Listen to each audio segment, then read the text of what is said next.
Hello, everybody. Welcome to tonight's edition of From the Boardroom to the Locker Room as we review another fantastic sporty weekend. And once again, the Springboks on top of the world. South Africa's final game in their back-to-back Castle Rugby Championship triumph was a microcosm of their campaign. The biggest opponent proved to be themselves, and it meant that their dominance was reflected in the scoreline. Yeah, a 2-point winning margin over Argentina at Twickenham will suggest to people who took a look back at the current events considering consigned to history, it was a narrow squeak for Siya Kolisi and his team. It wasn't, though. Once they got the bit between their teeth shortly before halftime, it was clear there was only going to be one winner, and Argentina did score their try. But oh my goodness, or at least after the siren, but oh my goodness, how it could have been different if Argentina hadn't hit the upright with about 3 minutes to go after South Africa conceded a penalty, basically in front of the posts about 40 meters out.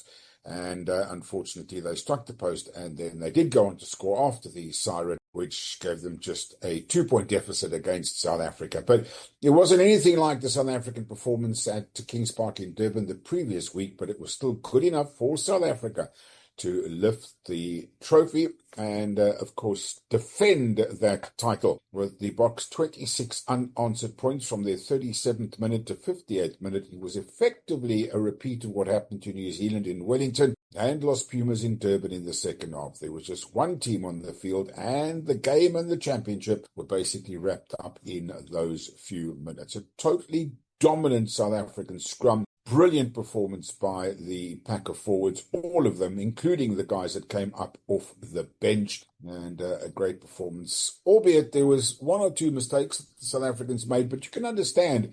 They played in Durban the week before, as did Argentina, I might add, then a flight to London, and a change of conditions, certainly a lot cooler and quite windy at Twickenham on Saturday afternoon. But the South Africans getting through with a magnificent performance from two of the most effective players on the field, the number 2 and the number 9. I think it was very difficult to choose which of those two players was going to be named as man of the match, but it was a fantastic performance by both of them. Malcolm Marx, well, there's no doubt he is the best hooker in the world, and he certainly showed it. South Africa's scrum dominance was clear throughout the game, and most probably you will see that in weeks and months still to come as far as the South Africans are concerned. So where is it from here for the South Africans? Well, we still haven't seen an 80-minute performance by the Boks, and whichever team happens to catch an 80-minute performance by the Springboks are going to be on a hiding to nothing. Remember, of course, we played brilliantly in the first half against Australia in the opening game in Cape Town and then completely lost our way in the second half. We had a magnificent second half performance against the All Blacks a couple of weeks ago, a magnificent performance in one half against Argentina, and then, of course, the match against Australia as well. But it still means that South Africa have to put together 80 minutes. The old men in the team, Damian Alendi, along with Pieter-Steph du Toit, will compete with each other for man of the championship. If there were to be one, Wilco Louw smashed the opposition at every scrum. Thomas du Toit also picked up his momentum. Eben Etzebeth remains Eben. Kolisi has shown good form once reunited with the number 6 jersey, and Handré Pollard was the match winner in Cape Town's game against the Wallabies. Well, France are probably the one nation that can challenge the depth of South Africa, so they'll be a big challenge, but the biggest obstacle to the Boks is themselves. In the past 2 games, they gifted 21 points to the opposition, and it's part of a growing process, but when they stop doing that, it is hard to see anybody beating the Springboks. So that is the Rugby Championship conceded. Another couple of trophies for South Africa in the bag. And as far as the Springboks are concerned, they are now back to South Africa. I'm not sure if they are already back. Next for them is Saturday, the 1st of November. They play against Japan. And then the toughest test of all, I guess, will be on the 8th of November, where they play France. That's a big game indeed, followed by Italy on the 15th of November.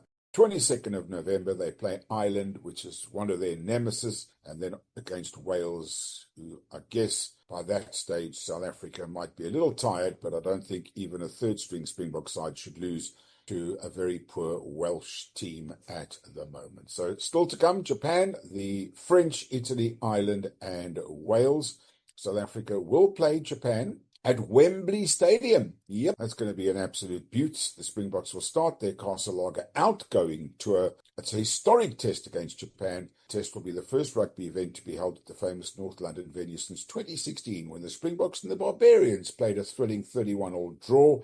Tickets are already on sale at Wembley Stadium. The Boks are no strangers to playing in London, having defeated Wales 41-13 in June 2024. Twickenham, they beat New Zealand at Twickenham a year earlier in the build-up to the Rugby World Cup. And, of course, this weekend they beat Argentina in the final round of the Castle Lager Rugby Championship. So that is all still to come. That wasn't all of the rugby at the weekend, I might add. Australia and New Zealand also battled it out. Once again, New Zealand coming from behind to beat Australia 28-14, retaining the Bledisloe Cup, which of course they did the week before anyway, gave themselves an absolute outside flicker of a hope in the Rugby Championship, but it was not to be for the All Blacks as the South Africans beat Argentina. Where to from there? Well, they also, of course, have a couple of tours to go to. Now, as far as other rugby is concerned, United Rugby Championship action. Well, on Sunday, that's yesterday, the Zebras and the Lions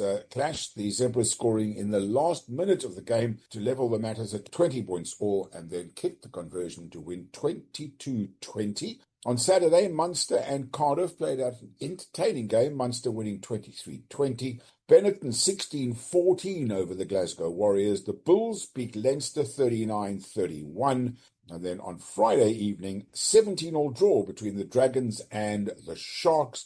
And the Stormers had to come from behind as well, 26-10 at the Cape Town Stadium. They beat Ospreys. So I know it's still very early in the day, but it's been a good weekend, mostly for the South Africans, United Rugby Championship. And the tables look like this. The Bulls and the Stormers top at the moment. The Bulls with 10 points, 2 bonus point wins, 5-5. A magnificent performance so far by the Bulls under Johan Ackermann. The Stormers 9 points from their 2 matches, followed by Munster and Zebra, also 9 points. And then Cardiff in 5th place have 7, with the Glasgow Warriors on 6. And then Ulster and Connacht have 5 points apiece.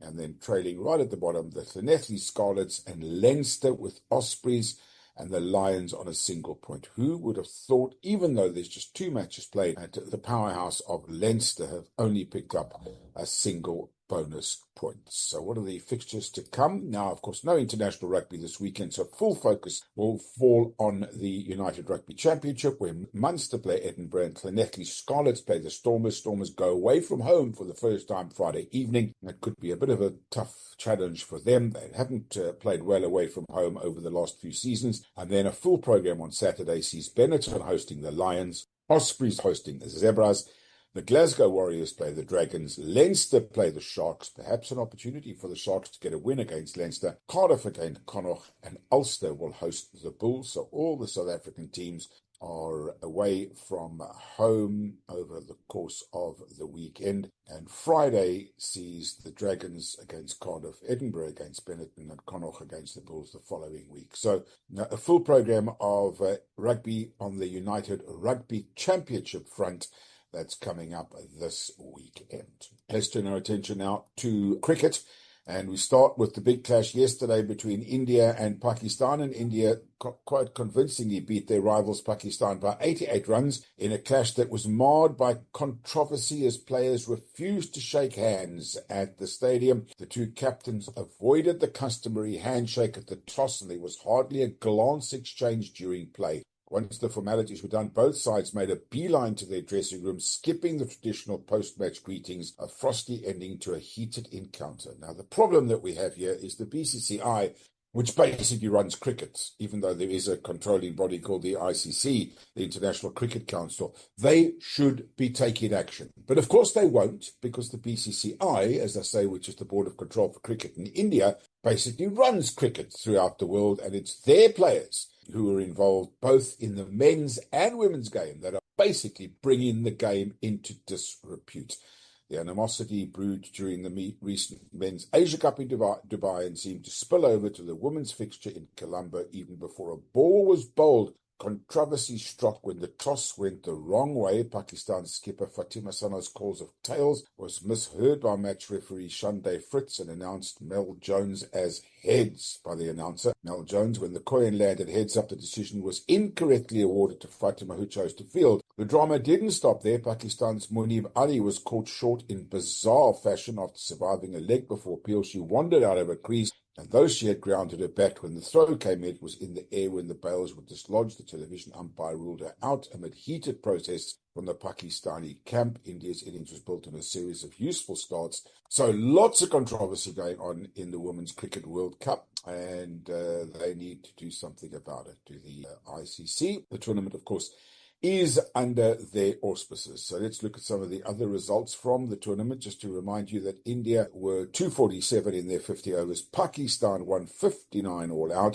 On Saturday, the Australia-Sri Lanka game was abandoned without a ball being bowled because of inclement weather. And I'm sure the South Africans will want to forget terrible start to their Women's World Cup when they were comprehensively beaten by 10 wickets by England. South Africa bowled out for just 69 and England scoring 73 without losing a wicket in just 14 overs. So South Africa well and truly thumped in their opening game against England. Now have a chance to redeem. They are playing today, and we will update you with that result through the course of the week. Tomorrow sees England against Bangladesh. Now South Africa incidentally playing New Zealand.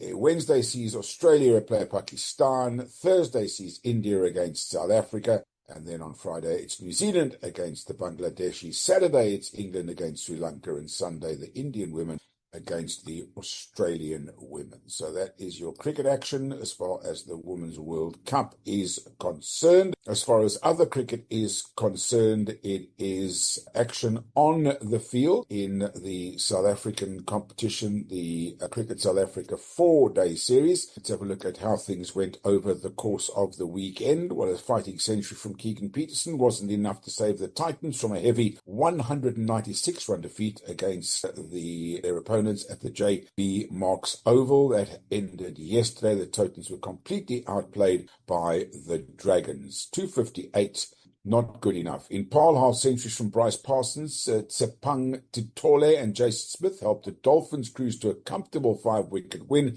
over Boerland just after lunch on the final day of that one. In Pietermaritzburg, the Tuskers and the Warriors saw their weather-disrupted match end in almost an inevitable draw on day 4 at the Pietermaritzburg Oval. And then the Lions in action, they thrashed Western Province. That was already over on Saturday. The DP World Lions produced a thoroughly clinical performance to claim a crushing innings and 134-run win over the Western Province with a day to spare at Newlands. A career-best batting performance by Connor Estes, who converted his first maiden first-class century on day 2 into a big 175, helped his team declare 552 for 9, giving them a massive 359-run lead. And that was it. Quinnan Mapaka was the pick of the bowlers, 3 for 26. Province crumbled to a low score, 225 all out to fall well short in the end. So what are the fixtures for this week? Well, the action is fast and furious as the 4-day competition continues.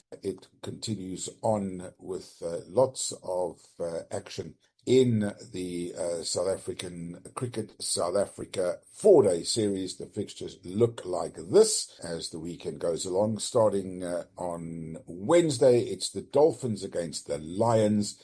Then on Thursday, it's the Eastern Cape Indiatis against the Northern Cape Heat. And then the following week, it's the Dolphins against the Tuskers, the Warriors against Boerland, the Titans against the Lions, and Western Province play against the Dragons. So lots of action on the cricket fields. And then, of course, India absolutely thumping the West Indies in their test match innings defeat. All-rounder Ravindra Jadeja starred with both bat and ball as India hammered the West Indies by an innings and 140 runs inside 3 days over the weekend. Now, the other big action at the weekend was, of course, the Grand Prix. And what a drama-filled Grand Prix it was. The feisty relationship between Oscar Piastri and Lando Norris came to a head at the Singapore Grand Prix, although I think the media are hyping it up a bit more than it actually really was. It overshadowed McLaren clinching their second consecutive Constructors' World Championship.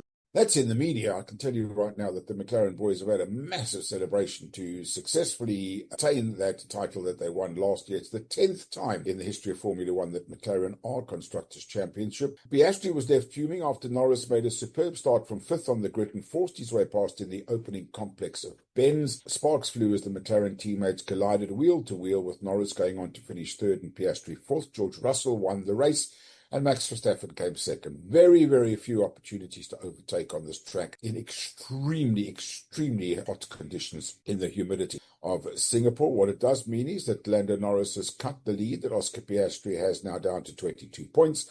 336 to 314. Max Verstappen 273 and George Russell 237. Those top four with Charles Leclerc way back in 5th on 173. Now, if you look at what happened, Norris got a tap, or maybe he tapped Max Verstappen. That pushed him across his wheel, then touched on Oscar Piastri's wheel, and round they went. The stewards looked at it. They said there was no issue. It was a racing incident. The two team bosses, well, the boss and the racing director, Zach Brown, they decided everything was okay, and they let the two of them race. So I think the media are hyping this up more than it actually is. But I will say that Piastri is beginning to show cracks in what was before a almost steely-like demeanor. Now, he had a few words last race. He had a couple of interesting words this race. Pressure is beginning to tell on the Australian as Lando Norris keeps the pace and keeps pushing him as hard as he possibly can as they continue on.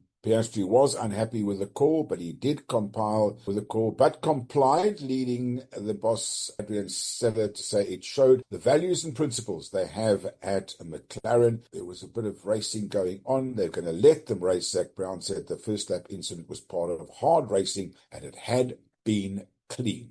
So, what's going to happen the next time these two get together? Well, from a fan's point of view, it's just brilliant, isn't it? I mean, it's exciting. Two guys in the same team. They are having a go at each other. The gloves are off. Their team principals are allowing them to race. And I cannot wait for the next race in the schedule. They're off to America, to the USGP at the Circuit of the Americas in Austin, Texas. You can overtake on that circuit. It's going to be a lot of fun. See how the teams are going to perform there. Lots of fun, lots of action coming up. We look forward to it going forward. Right, let's have a look at some tennis news now. And US Open finalists Amanda Anisimova beat Linda Noskova 6-love 2-6-6-2 to win the China Open for a second title of a breakthrough year and a 4th overall. The third-seeded American survived the second set wobble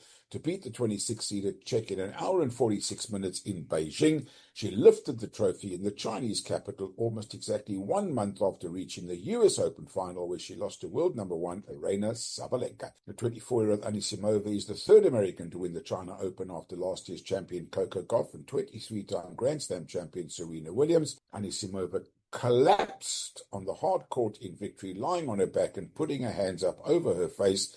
And what a performance by her. She really is beginning to grow, I think, on a lot of people after that horrific final at Wimbledon, where she was completely and absolutely smashed in that one. But she's really come back, bounced back, and she's showing some great character. Now, defending champion Yannick Sinner had to retire from the Shanghai Masters after suffering a leg injury in his third-round match against the Dutchman Talon Griekspoor. The world number 2 began to experience issues in the 4th game of the third set and tried to persevere, but unfortunately had to fall away. Novak Djokovic said he'd been hanging by a rope before battling through the Shanghai Masters last 16. A 4-6, 7-5, 6-3 victory over the qualifier Yannick Hoffman. 38-year-old Serb is looking to win a record-extending 5th title in Shanghai, but was given a mighty scare by the 150th ranked opponent in that match. So, I don't know, Djokovic, why don't you just retire? How do you want to be beaten by somebody? Okay, he got through this one, but only close by the skin of his teeth.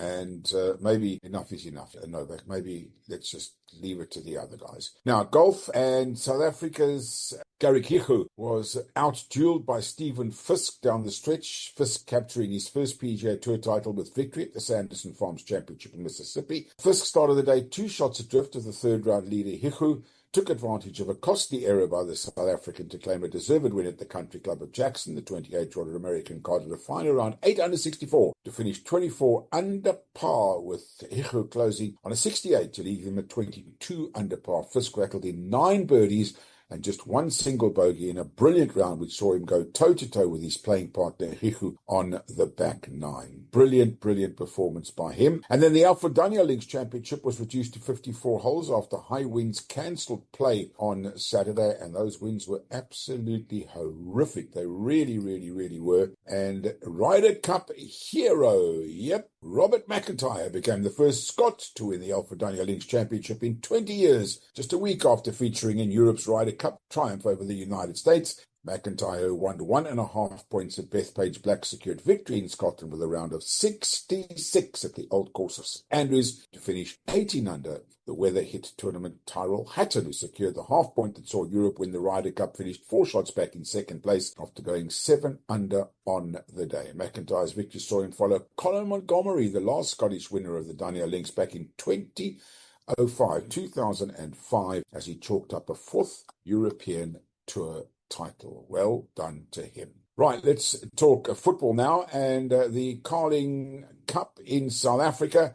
And the first round of the Carling knockout saw Gauteng Giants, Mamelodi Sundowns and Kaizer Chiefs bow out, but their rivals Orlando Pirates progressed to the next round. The action started on Friday with Fazil Kaba grabbing a hat to propel Durban City to a 4-1 victory over Polokwane City. On Saturday, Golden Arrows showed characters. They fought back to secure a 3-1 victory over Sikakuna United. In Rustenburg, new signing Mehdi Khumalo was the hero as 2023 Carling knockout runners-up TS Galaxy claimed a hard-fought 1-0 victory over tournament debutants Orbit College. The action continued yesterday. Sage Stevens saving 2 spot kicks to inspire Stellenbosch FC to a 5-4 win over Kaizer Chiefs on penalties.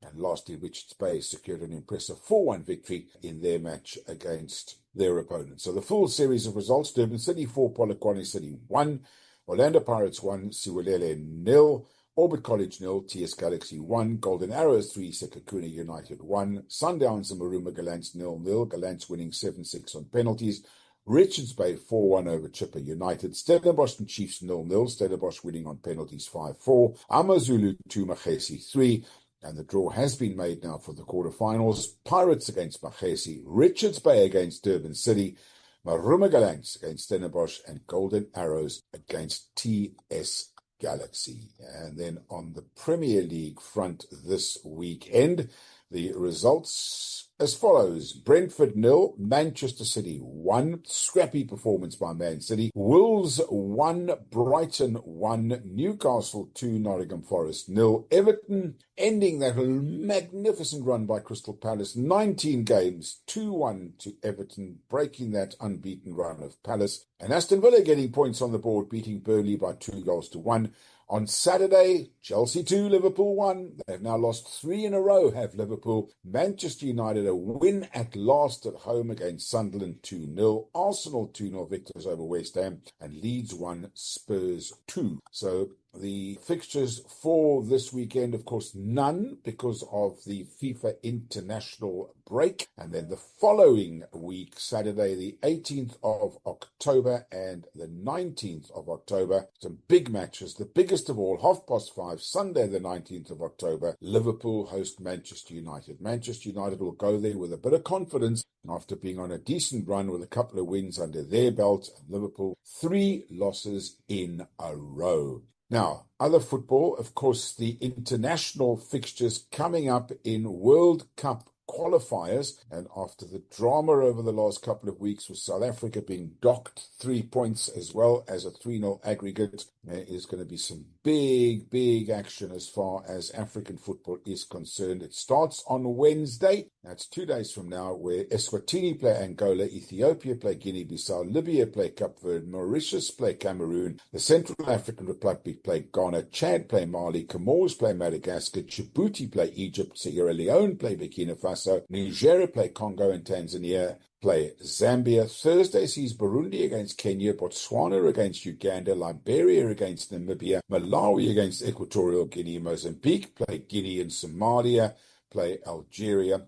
Friday nights. Here we go. South Sudan, Senegal, Gambia, Gabon, Seychelles, the Ivory Coast, Sudan, Mauritania, Togo, the DRC, Lesotho, Nigeria. Big game, that one for Nigeria. They do still have an outside chance. Lesotho can maybe help South Africa a bit there. Rwanda against Benin, that's a massive, massive game. If Benin get through that one with points, 3 points, the pressure continually remains on South Africa. Sao Tome and Principe, Tunisia and Zimbabwe against South Africa. So South Africa have to win their remaining 2 fixtures, and they need to score more goals and concede less than Benin.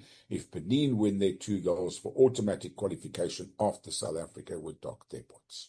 That is tonight's edition of From the Boardroom to the Locker Room. As always, be nice to each other. Until next time, bye for now.